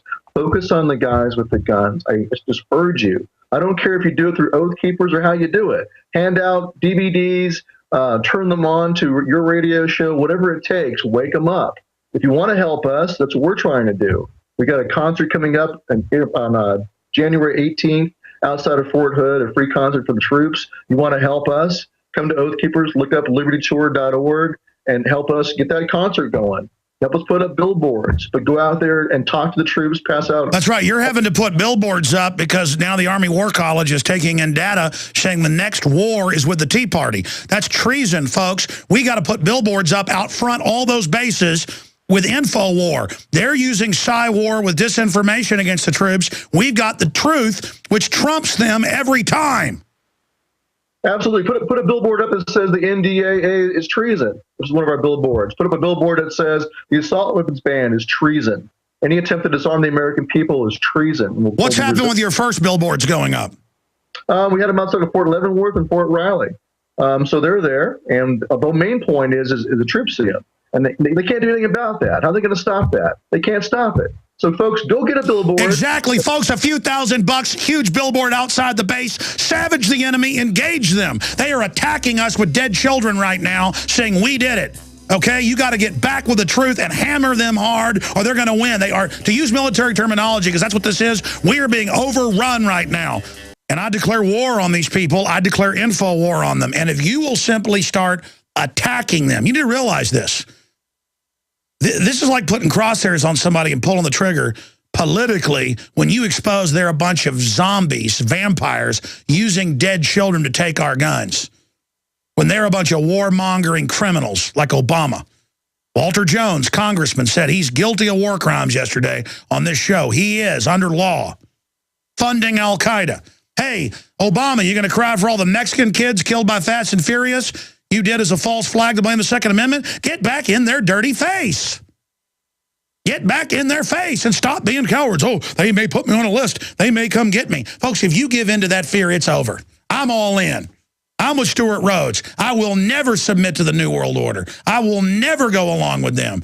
I stand against them no matter what happens. And they can kill us individually. They can politically destroy us. They can assassinate our character, but it's still a fraud. God knows who you really are.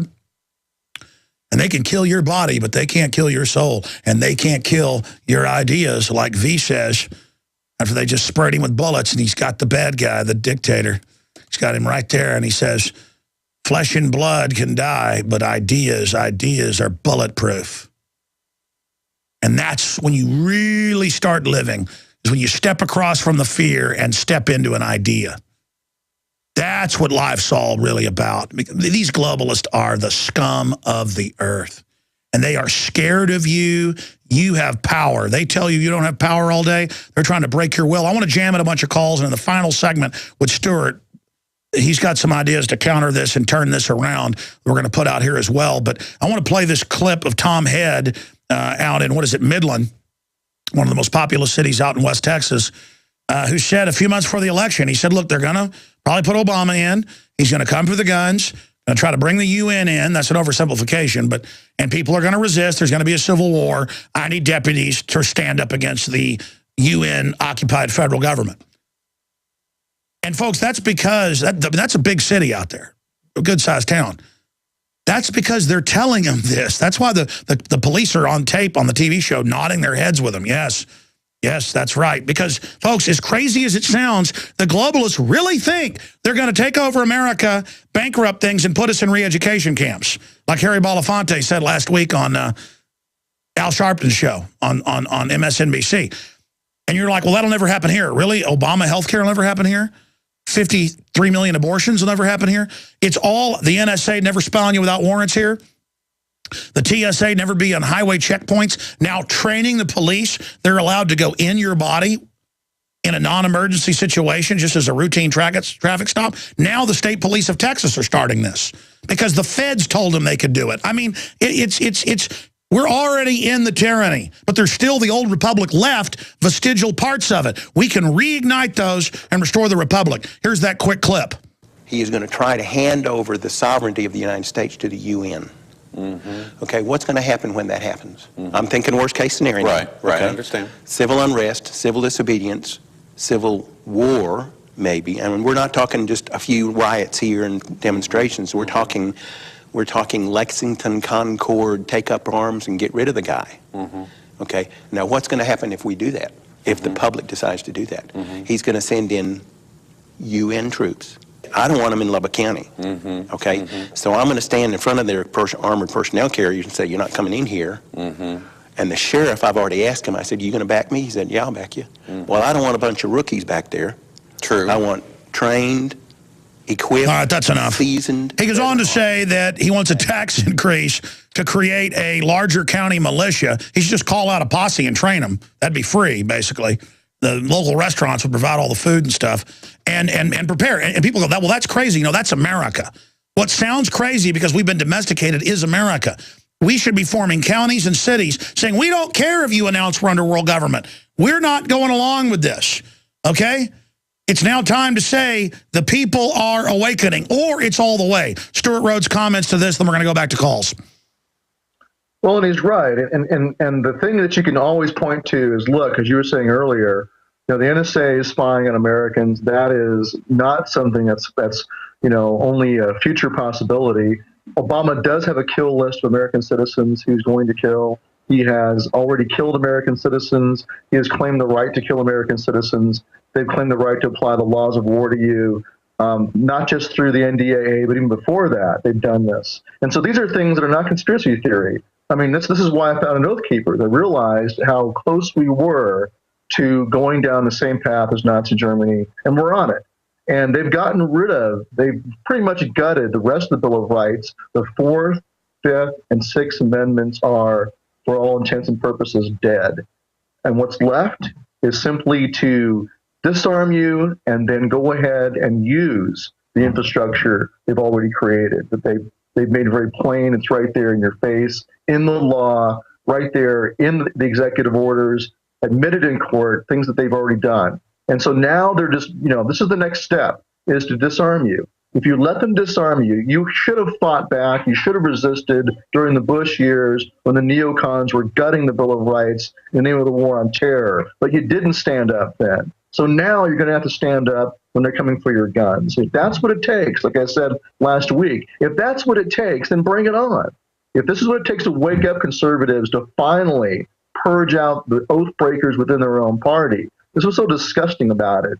Is like you saw what happened at the RNC. I was there. It was like watching a Nuremberg rally. They're cheering for John McCain, a friggin' traitor to the Constitution, who wrote the detention provisions in the NDAA. The man should be hanging from a noose after being tried and convicted of treason and being executed. That's what he deserves. But instead, he gets a standing ovation from Republicans. And so it's disgusting that they have let the Constitution be destroyed so much that the last thing that's left, the last impediment to total tyranny, is still the Second Amendment. And so now, are they going to fight for it? We'll see. The Republicans in Congress, I don't think they will, unless you hold their feet to the fire and make it clear that you're going to purge them out. But I'm not even sure. It might be too late for that. They might still go ahead and go along with it because you have voted for them in the past. This is why I'm so upset with people who are otherwise good Americans who continued to vote for oath breakers because they were afraid. As you said earlier, you cannot let fear drive you. And if you're someone like my friend Sheriff Mack, unfortunately, who voted for Romney and supported Romney out of fear of Obama, that's the reason why we're in the situation where we are now, where we may have to fight.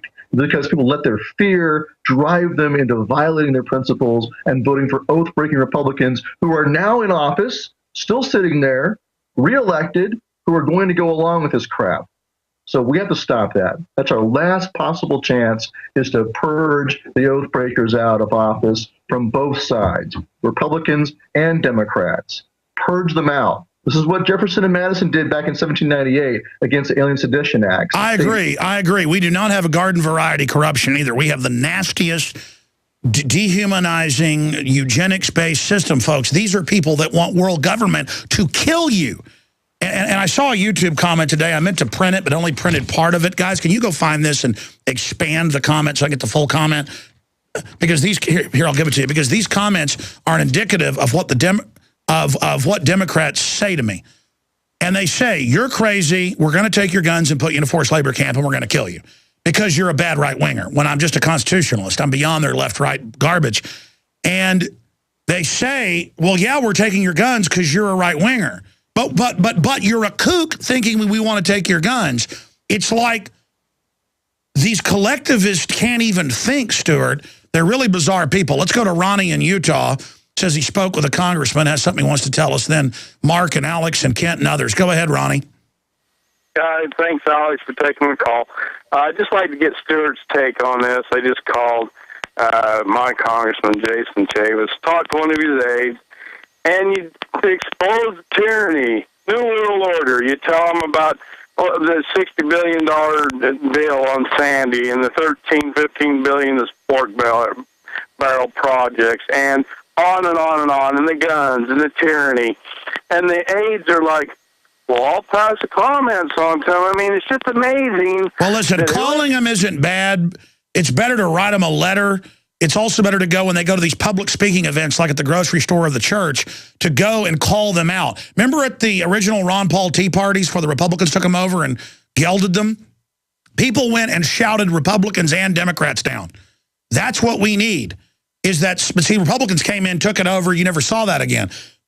We need the Tea Party to go in and get in the face physically. Listen, I've stormed the Texas Capitol twice, and they didn't arrest me because they knew I legally was able to go in there with 500 people or whatever and get in their face. And if they would have arrested me, that would have given it all the attention. Still got the attention. So I stormed it twice. I went down to the federal building. And people are so cowardly, they go, there's no way he went in the federal building and told them that he was allowed to film them and don't, how dare them. I mean, people are so cowardly, they think like the Texas Capitol footage is fake. And it's not that I'm even some tough guy. We've got to get back in their face and tell them they're wrong, or they're going to dominate us and convert fully to tyranny. I do this because I'm afraid of them winning, because the real danger is in submitting. Stuart Rhodes. Well, sure, you got to get in the face of the anti-gunners, but also you need to get in the face of the so-called Republican allies of the Second Amendment and make it very clear to them that we do consider this disarmament, and they vote for it, they're done. I mean, you have to pound that into their heads, and you should confront them. The best way to confront them is in a public forum. Put pressure on them. Bring 20, 30 people with you, because they perceive that as their vote. All they care about is their own political skin. Most of them have no integrity left at all. And the only way you're going to get through to them is make them fear for their political future. Yeah, we're going to skip this network break here. I'm just making that announcement because it's so important to go back to calls. Folks, you have to let them know. By the way, I know you think I'm stupid, and you think by incremental steps you're going to get our guns. I'm going to do whatever it takes, investigating your finances as a citizen journalist, you name it, until we bring you down. Is that clear scum? And believe me, it gets their attention. They suddenly look at you and start sweating when they know you can see them. It's time to let them know, listen, would-be dictator, I see you. Do you got it? Go ahead, I'm sorry. No, you're right. But like I said, we need to put pressure on them. I wouldn't bother calling. I mean, if you want to call, all you got to say is let him know if he votes for this, he's done. That's all you got to do. Don't try to change their minds. Don't write long, eloquent dissertations. Just tell them, you vote for that, you're done. And by the way, you're a former staffer of Ron Paul on the Hill, so you know what you're talking about. You're a constitutional lawyer and veteran and founder of Oath Keepers, I should add, for listeners that just tuned in. Wood Stewart Rhodes, our guest. I've skipped this break so I can take some of the final calls and let Stewart get into some solutions. Then we'll have a jam-packed 30 minutes on this issue after it. But, folks, everything hinges on the guns. If they can get away with this, and they're already getting away with butchering the rest of the Bill of Rights, they're going to take us into hot tyranny. The infrastructure is built. They admit it, okay? They get those guns. We are overrun, and it's just going to get worse and worse. Alex in Kansas, you're on the air. Go ahead. Pleasure to be with both of you gentlemen. Just a couple of questions with regards to Michael Harris, who's a reporter for Veterans Today, is coming out and saying that this is a cover-up for what would look like Israel retaliation against the United States. Once his video went out, or the international interview went out, he's being backed by military members. Veterans Today has received overwhelming responses. One 3-star general quoted as saying Harris hit the nail on the head, and just wondered if you Sure, is that the 3-star general by name? It does not, and I've been looking. Let me just say something. That's a great sounding website and a great name. I mean, it's a world-class URL, and I didn't really even follow it, and I've seen some interesting reports from them like a month ago. I'm like, hey, get those guys on. They're like, this guy's saying you're an operative on here. And I was like, eh. So, I mean, things have been said about me on there that I know aren't true. So, look, when you always hear, and I'm not talking about his site, but others or whoever, I think it's he runs it.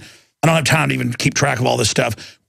There's that EU site where it's like Russian generals say, or this or that says. It's always unnamed. And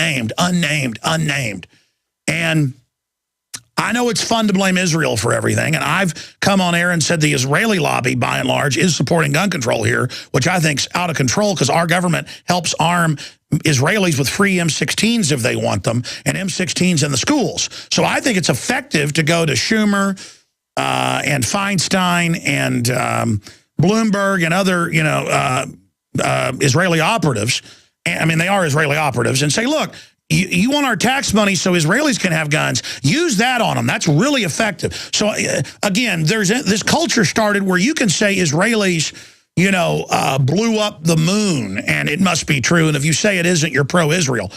I'm a big critic of some of the things Israel does, but there's also a lot of stuff, and I think it's a tactic done by some, where so much ridiculous stuff is said about Israel that then all the real stuff going on never gets looked at. Stewart Rhodes.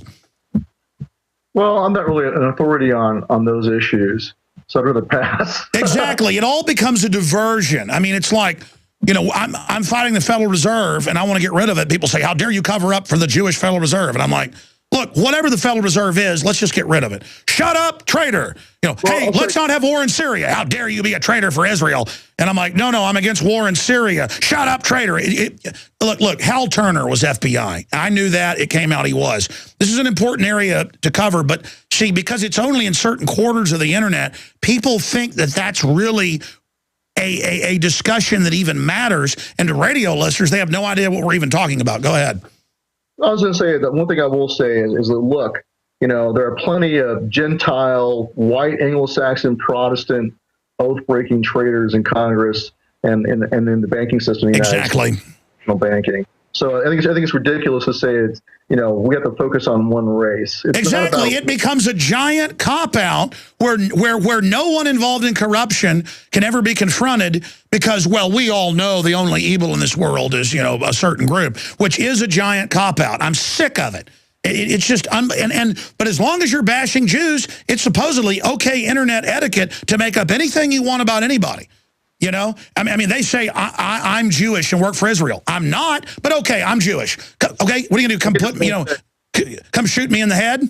Yeah, I get the same thing. Actually, I'm part Mexican. So they want to hate me for my race. They can hate me for that, I guess. He's Jewish. I'm not Jewish. I'm part Mexican and Irish and Scottish and English. But listen, notice we're here talking about how executive orders to take our guns, and I'm not bashing the caller. It's just that the legitimate criticism of the Israel lobby, a large part of it, is that it's lobbying to get our guns so that it can politically control the United States. So is the military-industrial complex. So are some of the other big lobbies. Let's get in these lobbies' faces. They're trying to take down the NRA as one of our most important lobbies. Well, the NRA is helping them, though. Look what the NRA's done recently. Nothing. They did nothing on Friday, nothing over the weekend. They've said nothing in defense of the Bill of Rights. I think they're, I don't know, the paper tigers. No, that's what Gun Owners of America has been forced to say. He's tried to be classy about it, but we're going to have to continue with you, Stuart, because I want to get to your solutions, but we got diverted off into, Israel did this. Is there anything Israel didn't do? Like if I fall on a banana peel tonight, again, I'm just sick of the mental illness of it. Just everything of, this the Jews did and that the Jews did. It just becomes, I mean, these people act like Jews are like omnipresent, Gandalf the wizard can do anything they want. I mean, it's just so annoying. I'm sorry. Take responsibility for your failure to guard your own constitution. You can't just blame it on a foreign country. And I understand their arguments about the influence of a foreign country and dual loyalties and all that. And I agree, it's a problem. But they're long and before. we cover it, and the anti-Israel crowd never recognizes. And they lie. They twist. They make up things. They edit things and then say it's proof. And so all I'm saying is Israel's got some big problems. But the people attacking Israel are a bunch of liars. I've just never seen more deceptive scum. That's my point. Let's go ahead and take another call. And I'm not talking about even the guy with that other website. I'm talking about generally. Let's talk to Mark on gun control history. You're on the air, Mark. Hey, gentlemen, it's great to talk to George Washington and modern-day Israel Bizzle. So, I've been studying a little bit about gun control, and as you guys know, it's not about guns, it's about control. So if you go back and study history, you'll learn that in the 12th century, Pope Innocent II actually banned crossbows, which was a relatively new weapon, which was able to pierce the armor of the soldiers, and that obviously threatened the power monopoly of the state. You can look at Japan in 1876, the Hattori Edict. They actually banned swords. People who weren't in the military couldn't have swords in public, or else they would be confiscated. So it just goes to show that whatever means of defense that people have against the tyranny is going to try to take. Absolutely, and you've got all these snot-nosed idiots running around. We'll cover it after the break.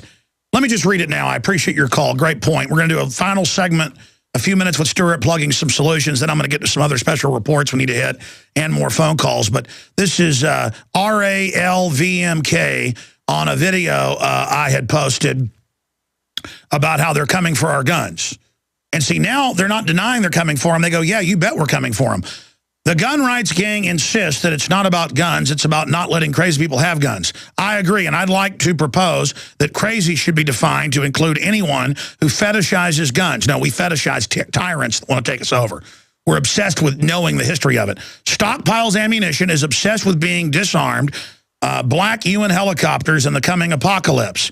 This guy is one of the first ones who should be disarmed, talking about me, before he blows a gasket and starts firing from a water tower somewhere, like one of your Prozac heads. We need to have private investigators look into Sandy Hook, okay? Hitler blew up his own Capitol building to bring in martial law. Europe, Australia, New Zealand banned most guns after staging mass shootings. The evidence later came out. This thing looks really, really bad. I'm getting more information on this and going to look at playing that video before this hour ends. We have the other incredible video. I can describe it for radio listeners. Female U.S. cop caught on tape giving 2 women body cavity searches during a routine traffic stop and using the same gloves on both. Well, why not? TSA does.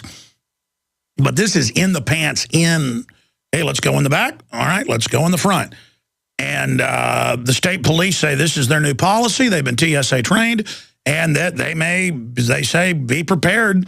And so the DPS director is being sued over this, but they say, we're going to do it. And that now, routinely, when you're pulled over, they will give you a proctology exam, basically. They will not just go in your pants. They will go in your body. And if you don't like it, you'll go to jail as a terrorist. If you resist, you'll be killed. So that's the new America. I got a bunch calls here, and Stuart Rhodes By the way, I've now got the text of Biden and Obama, and they are going to create a task force working with governors and members of Congress, and that it will be delivered in 1 month, just when they get ready to bring the new session of Congress in, to Obama, and then he will take action. And what is Reuters and Bloomberg saying? It will be executive order. So he'll say, I talked to the Council of Governors, which are little minions of FEMA, and I've talked to the Rural Council, which is minions of FEMA, not the real legislatures, not the people, plus the Constitution. You'd have to amend it. So this gives them dictatorial cover. They always do this. Oh, Hitler had a region of governors that would sign off on what he did as well. He had courts that would sign off. So it's rubber stamps now. I don't need Congress. I have some governors I talk to. And the word is from Reuters, it will be that they can just put anybody on a no-gun buy list, no judge, no jury, not even any mental background, just you don't own guns, Rahm Emanuel promised. And then expanding on that, they will then ban the sale of semi-autos, which you already see being done by the companies that Congress says is doing the right thing, implying the guns are dirty, they did it. And so they're just creating a mass hoax. And this new task force it's the new gun federal task force, and it will work with locals to implement whatever the task force says. And Obama will follow it. So it's like, I'm a dictator, but I do what NATO says. Congress, you don't give me authority to attack. NATO does. Well, Obama, I'm not a dictator, but whatever the task force tells me, I'll then use the dictatorial power of the presidency to do. Folks, if you've studied history, this is incredible. Stalin had a rubber stamp Duma that would certify. Hitler had it. The greatest mass murderer in history, Mao Zedong, had one of these. Cuba has one of these. I mean, wow, they are really just going back to good old-fashioned rubber stamp Politburos, creating their own new task force and saying, so the general dumbed-down public goes, well, the task force said, I don't matter if Congress ain't for it. The task force said, the TSA says they train the Texas police. They're allowed to stick their fingers in you now. I mean, they said so, Stuart Rhodes. You're a constitutional lawyer. Ain't that all right, Stuart? Well, the answer to this is nullification. The answer is in your local communities and your towns, your counties, and your states, you must nullify. And states are already doing that. We've seen nullification bills in Michigan, Texas, Virginia, Arizona, across the board against the NDAA. We're going to see them against this kind of nonsense also. And so you hold your sheriff's feet to the fire. You make sure he's a constitutional sheriff. If he's not, you root him out of office, no matter what party he's in. Even if he's a good old boy Republican, he goes down the road and you replace him with somebody who will obey his oath. That's ground zero. And you got somebody who will stand up for your rights. And then you back him up with a posse, and even better, you back him up with a county militia. And that is where your focus of resistance needs to be, is in your local community and your state. You must nullify. And at the same time, you must sweep out of office every oath breaker who's in office. Scorched earth policy. They violate their oath, they're gone. And you tell them, I don't care if the Democrat wins, you're gone. You violated your oath. It doesn't make a difference what party you're in. This is the response that Madison and Jefferson urged on the American people back in 1798 in response to the Alien Sedition Act, which were also a gross violation of the Constitution. They didn't go hat in hand to the Supreme Court and ask the court to defend the Constitution. They knew the presidency was already corrupt, the Adams administration. They knew Congress was overrun with Federalists. So what did they do? They went to the legislatures of the states and said, you must nullify while we create a new party and purge the Federalists out of office. And that's what they did. They purged them out. We must do the same thing, a two-prong attack. Nullify while you... That's right, and everything legal and lawful, but aggressive as possible. Yeah. Now, we need to go and bullhorn congressmen's houses. We need to bullhorn their events. We need to put private investigators on them because they're all committing crimes. Any gun grabber out there is a mafia trash. And, folks, you get stuff loaded on YouTube. Just destroy them. Just absolute war with these people. I'm telling you, folks, I have fought the globalist. Instantly, you go put a camera on them, they're committing crimes. Okay, I mean, it's just, paying people off in a hallway. With a mistress. I mean, we need to get in the mafia's face and go, listen, dirtbags, you pulled on the wrong tiger's tail. You got that, Mac? This isn't some third world country you're going to roll in and just kill everybody like you've done everywhere. I know you think we're all a bunch of jellyfish. We're not, scum. We see you. We know what you are. You're degenerate filth. And it is time to get aggressive with them. Aggressive, folks. They have always hated America, okay? Stuart, you talked about as a journalist, researcher, constitutional lawyer, taught history at Yale, somebody who's, been there on the front lines of this. You talk about the infrastructure. For those that don't know, this is a secret arrest, mass takeover infrastructure. And people go, well, that's scary. I better not do anything. No. You better do something because it's such an evil infrastructure. That's because they want to use it on us. We just use the fact that they're so evil against them. They can't get away with this. Historically, if you attack a would-be authoritarian takeover before it fully launches, it's kind of like how they have space-based weapons, to use a military analogy, that particle beam a rocket when it's on the ground. This thing is fueled. They're firing up. They're getting ready to launch it. We have got to maximum firepower politically blow that 3-stage rocket up on the launch pad. But we've got to fire now, Stuart. Absolutely, and a big part of it is not waiting for the politicians to defend your rights or defend your person, but to take personal responsibility. And then that means in your local communities, going to your sheriff and saying, we want you to deputize teachers, we want you to deputize retired police officers, put them in the schools, we want you to train the teachers, but even more basic than that, you go do it. That's why we put out a call out for our membership to step up and volunteer to teach teachers and school staff how to defend themselves with knives, with blunt objects, with pepper spray, with guns, whatever they need to, and provide that training. And we're getting a great response from teachers across the country who want to be trained. And so you step up in your local community and you solve the problem. The problem that existed in the Newtown, Connecticut school was a victim disarmament zone of no one being able to actually resist and fight back against an armed intruder. So you solve that problem in your community. You arm your teachers, you arm your veterans, you arm your volunteers to go into the schools and be there to be the reaction force. They're the first responders. The police are second responders. By the time they get there, the fight's over, almost always.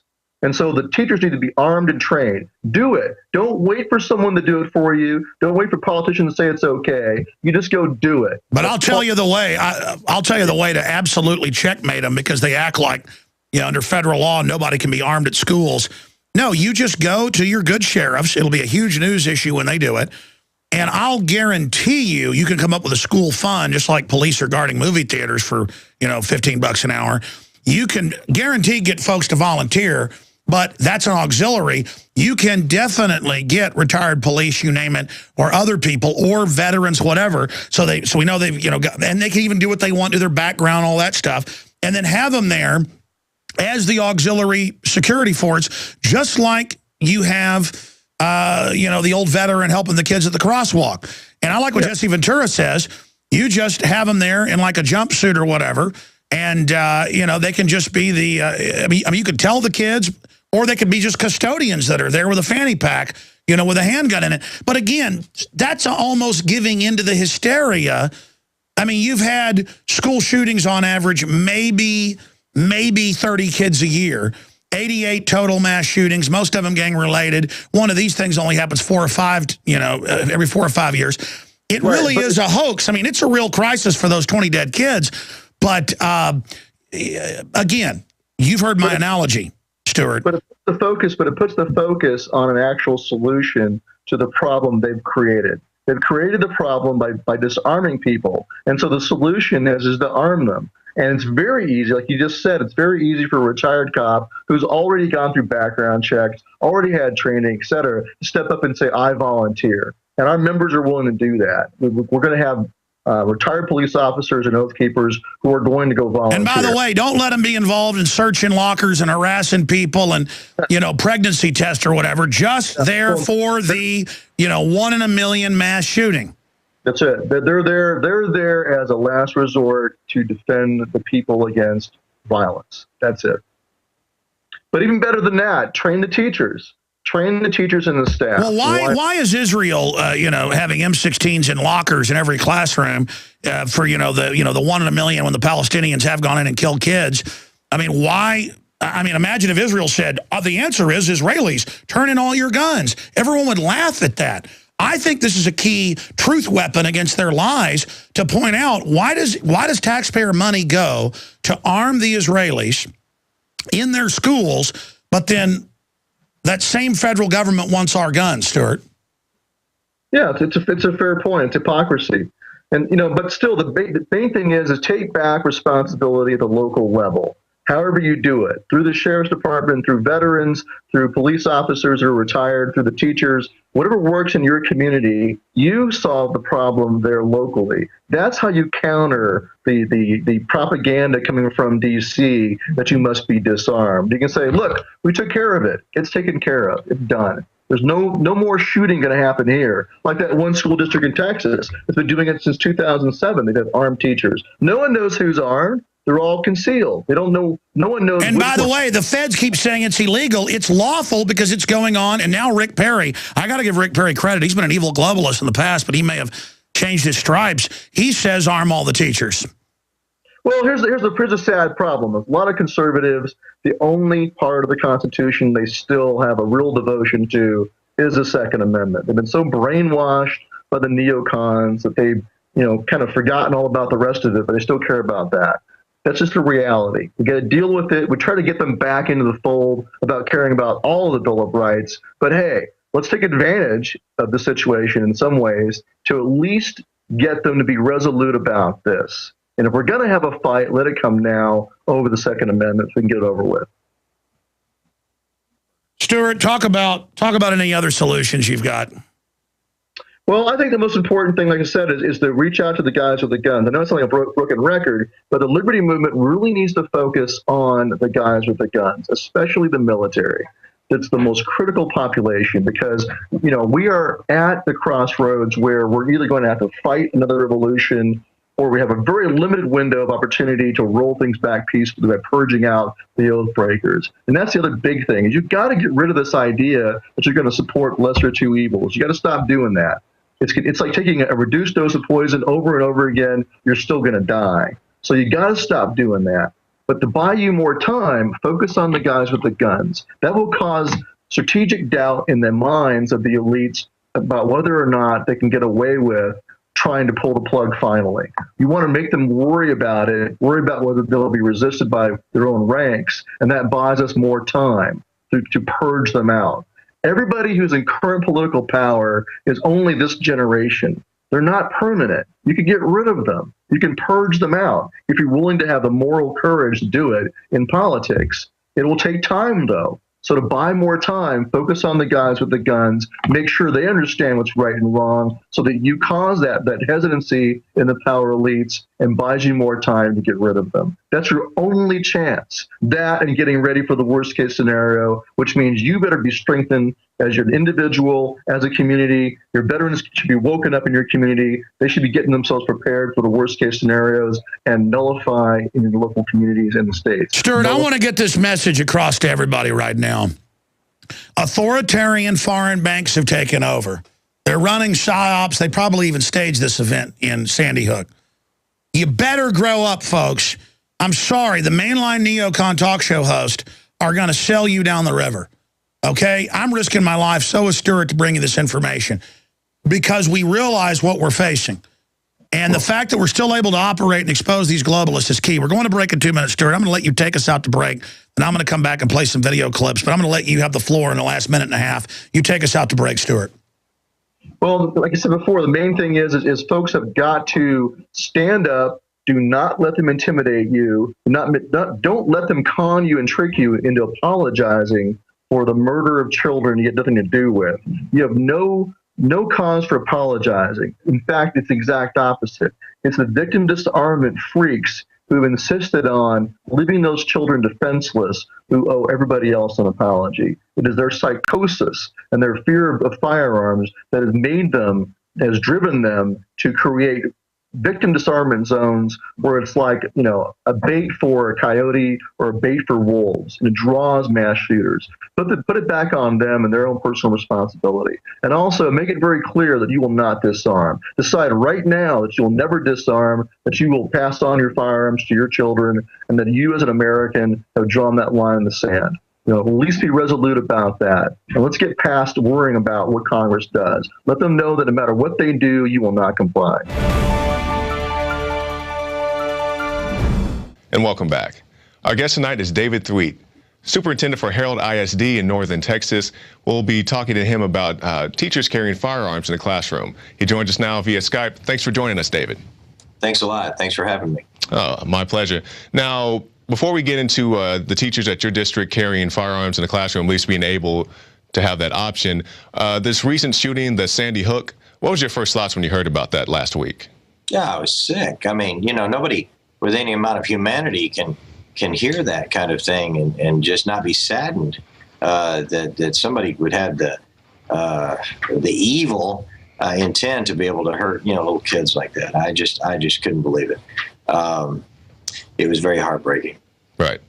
Now, speaking of teachers carrying firearms in the classroom, how long has that been allowed in your district, and what actually prompted your decision to do that?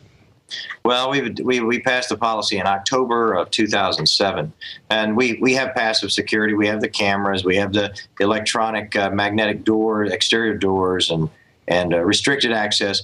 The two things caused it. The first one was October 2006 with the Pennsylvania Amish shooting. That was a milk delivery man who broke in and caused those deaths. That could have gotten past our security. We would have let him in the door. The other thing that happened was in April of 2007, and that was, of course, Virginia Tech. Right. And what was disturbing about that was that their plan was to lock the doors and hide, and that didn't stop him. He was able to shoot those doors open. And then, 60 casualties and 30 some odd dead? Right.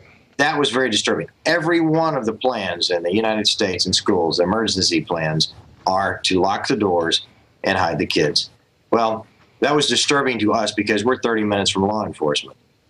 We had no way to protect ourselves, and there wasn't anybody around to take care of us. We were our first responders. Right. I came up with a plan. And the plan, has been on the news a lot. It's pretty self-explanatory. They have to have a CHL. We approve them. The board approves them individually. We undergo some extra training, and then we use frangible ammunition, which breaks apart when it hits hard objects to avoid ricochet. So, but the advantage of our plan is that we have multiple people within the school, within the building, that can respond. We don't just have one. Every plan out there is a security guard. Well, what happens when he goes to the dentist? What happens when he has the flu? Right. What happens when he goes to lunch, for crying out loud? You see, every one of these things is predictable and targetable. And if you can take that target out, these shootings will continue. You've got to have, first of all, like our plan, personnel anonymity. Nobody knows who has them. You're going to come to our school. You want to do damage? You are going to get some surprises. Exactly right. Now, I guess you have anonymity. Do you just have an estimate about how many teachers carry or personnel carry in your schools? Yeah, we don't release that information. Okay, I would just say that it's sufficient. We need redundancy. And so if any individual happens to be taken out in an attack, there'll be backup. Right, and I definitely respect it, not trying to give away your trade secrets. Now, I remember back when I was in school, it seems so long ago, but it probably wasn't. I remember our plan, as you spoke about, was to duck and hide and pretend like nobody was there in the middle of the school day. Yeah. And it's and it never made sense to me. Even one of my teachers, I remember, I'm not going to say her name because I think she still works there. She said, if anybody ever does attack the school, of course, this is after Columbine and all that, she said, I'm going to bust out one of those windows. Anybody wants to come with me can come with me. Because the plan was to lock the door and hide, turn out the lights, and, line up against the wall and hope that you didn't get shot. And, you're midday school time. Somebody knows that you're there. You can't hide and act like nobody's in the building. Yeah, I mean, you need some type of plan. So now this plan, I guess, is working for your district. Do you think it's the teachers carrying is something that could work nationwide? Yeah, I do. I mean, right off the bat, what we know about active shooters, they're not going where there's resistance. That's what we know about them. You know what? So if every school has resistance, they're not going there. But you know what? This wasn't necessary. We caused this trouble. This idea of making schools gun-free zones was somebody's brainstorm, and it was a stupid one. The idea of disarming and making some people basically unprotected across the nation was asinine at best. And so all we're doing is responding to the situation and trying to fix what 22 years ago occurred. Right, that's exactly right. Now, do you have any kind of specifications on what type of firearms your staff can carry, anything that they can't carry? Well, generally we have some guidelines on that so that we can, share ballistics and stuff like that, and then they need to be significant. So we do have, we want to make sure that we have significant firepower. Okay. And you talked about concealed carry training, do you have any other type of specialty training that your teachers need to go through before they're allowed to carry on campus? Yeah, we have some significant, I will just call it that, and it mainly has to do with accuracy. We also do some room clearance, and we also do, some hostage type situations, and but mainly accuracy. That's the one thing we need to have, and I think that was borne out in the recent San Antonio shooting. I guess everyone's heard about that. And in San Antonio Theater or whatever, when an off-duty deputy had her gun and shot the guy with one shot, and that's very helpful whenever you're able to neutralize a threat with very little firepower. Right. Now, recently we've heard a lot about regulations on firearms. We've heard Obama talk about it. We've heard about Mary Bloomberg talk about semi-automatic weapons. I'm guessing maybe one or two of your staff carries a semi-automatic, and of course, referring to the shooter, he had a semi-automatic rifle. You yourself, getting away from the schools, do you see any need for restrictions on firearms of any type here in the U.S.? I mean, I don't think they have read the Second Amendment. I know they haven't. Right. And this is what's causing all of this. I'm sorry. If they don't like the Constitution, I think they should go to Russia or somewhere else. But the North Korea. As we've found out, he's fundamentally changing America, and this is what they want. And I've heard people say just outright, that the Constitution's outdated. No, it's not. It does work, and it can work. And you know what? You take away your freedoms, and you're never getting them back. Right. So you don't think anything like we've heard a lot of people talk about nobody needs a black military-style rifle to hunt, or they don't need X amount of rounds in a magazine. What do you say to people who say things like that? Yeah, don't tell me what to do. Don't tell me what I don't need. I mean, I guess I don't really understand I know what the mindset is. They think that guns are evil, period. Right. They want to come up with excuses. That's all they're doing with all of this. They keep on coming up with excuses that I have to have a need in order to have my freedom. Well, are we going to start restricting certain types of speech? That's next, or it already has. Are we restricting certain types of religious practices? We pretty much have, haven't we? We need to stop this stuff. At some point in time, somebody's going to have to say, wait a second, why am I offending you by buying this weapon? Right. Unless I go out and for some reason, I think I've heard Ted Nugent say this, you drop me out of space on Earth, unless you have a reason to take away my freedoms, if I've been a felon or something, I should not have any restrictions on my freedoms. Right. And just as we've seen, the attacks aren't always with a gun. I believe it was in China. The gentleman slashed, I think it was 22 kids and staff with a knife. Yeah, I don't remember the exact number. It happened in London as well, at a daycare center. Right. And those types of things happen. And when you talk about gun control, they're talking about murders. Russia, Brazil, Mexico have higher murder rates than we do. They have no guns allowed. Right. That's exactly right. But people don't want to talk about that. They don't want to talk about all these shooters who are hopped up on these different types of drugs and all these other factors that could have played into it. And we hear the excuse, oh, well, he had a gun that he took from his mom. Well, first of all, the guy I guess you could say, stole the gun from his mother, took it to a school zone, which is two felonies already, just walking in the door with the gun, and then decide to open fire. He didn't care about the laws. You know. Again, you make a law, only the law-abiding citizens will not break the law. That's exactly right, because, I mean, if you impose clip size or weapon type, that's just for law-abiding citizens not to carry this thing. This guy obviously wasn't caring about the law, but even before he shot his shot, just taking his firearm to the school, he obviously wasn't, abiding by the law. Exactly. And that's what's just, again, ridiculous about some of these arguments. They'll also say that guns kill kids, and their data, 18 kids a day are killed by guns. Well, their kids go from 0 to 19. Disaggregate that data. When you get around to 12 and 13, you're talking about gang murders. That's exactly what they're talking about. They're not talking about that. And besides, it's a tool.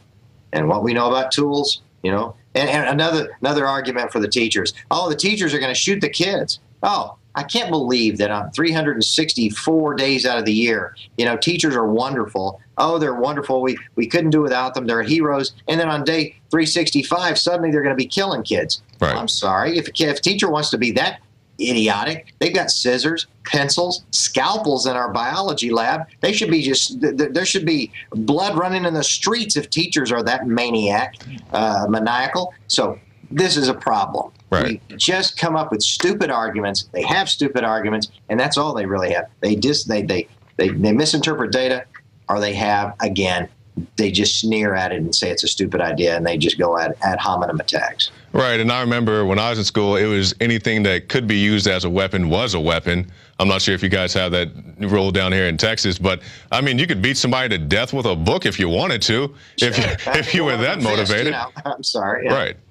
Right. Well, I definitely appreciate your time, Dave. I know you've been up since early this morning. Do you have any closing comments? No, we just need to do something in our country, and we need to protect our kids. I mean, they are valuable. We spend a lot of money protecting our money. We don't spend very much money protecting our kids, and we need to do that. Plus, we just need to use common sense. And we also need to put our biases and our fears aside and do what's right. All right, David Thweet, Superintendent, Harold ISD, definitely appreciate your time, sir. Absolutely. Glad to be with you. All right, thanks.